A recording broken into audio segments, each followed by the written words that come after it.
Mounties, and welcome to Milk and Cookies Night. This is Mrs. Heidrich, the assistant principal at Mount Elementary School.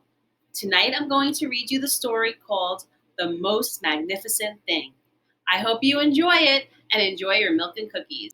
The Most Magnificent Thing by Ashley Spires. The Most Magnificent Thing. The Most Magnificent Thing. Written and illustrated by Ashley Spires.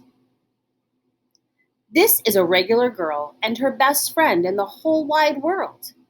They do all kinds of things together. They race, they eat, they explore, they relax. She makes things, he unmakes things.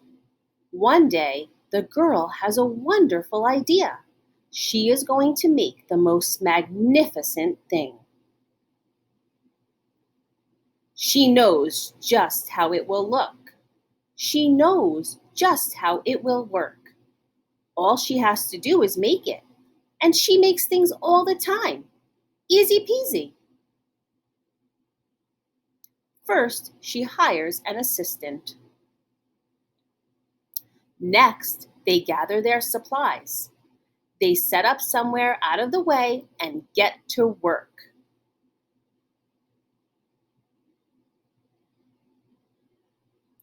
The girl tinkers and hammers and measures, while her assistant pounces, growls, and chews. When she is finished, she steps back to admire her work. She walks around one side. Her assistant examines the other side. It doesn't look right. Her assistant picks it up and gives it a shake. It doesn't feel right either. They are shocked to discover that the thing isn't magnificent or good. It isn't even kind of sort of okay. It's all wrong. The girl tosses it aside and gives it another go. She smooths and wrenches and fiddles. Her assistant circles and tugs and wags. When she is finished, she stands up and takes a long look at it. Her assistant gives it a nudge with his paw. The thing is still wrong. She decides to try again. The girl saws and glues and adjusts. She stands and examines and stares. She twists and tweaks and fastens. She fixes and straightens and studies. She tries all different ways to make it better. She makes it square. She makes it round. She gives it legs. She adds antenna. She makes it fuzzy. She makes it long, short, rough, smooth, big, small. One even smells of stinky cheese, but none of them are magnificent. Her hard work attracts a few admirers, but they don't understand. They can't see the magnificent thing that she has in her mind. She gets mad. The angrier she gets, the faster she works. She smashes pieces into shapes. She jams parts together. She pummels the little bits in. Her hands feel too big to work, and her brain is too full of all the not right things. If only the thing would just work. Crunch. The pain starts in her finger. It rushes up to her brain and she explodes. It is not her finest moment. I'm no good at this. I quit. Her assistant suggests a walk.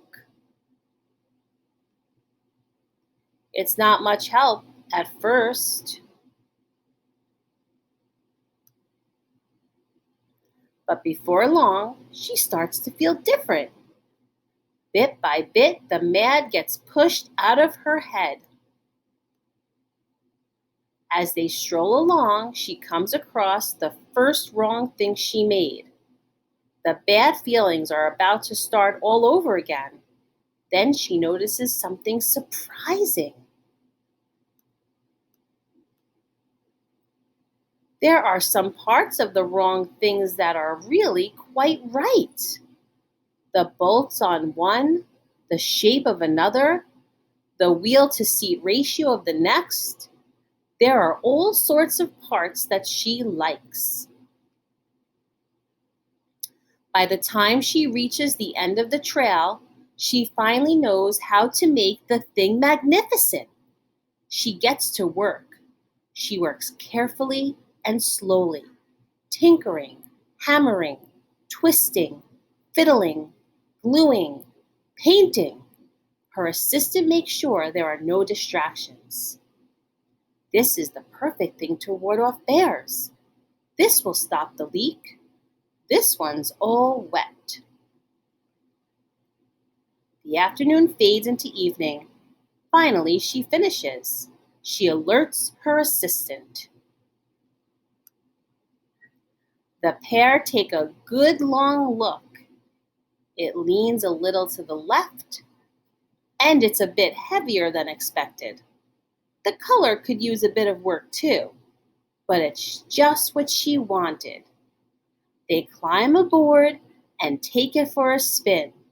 They are not disappointed. It really is the most magnificent thing.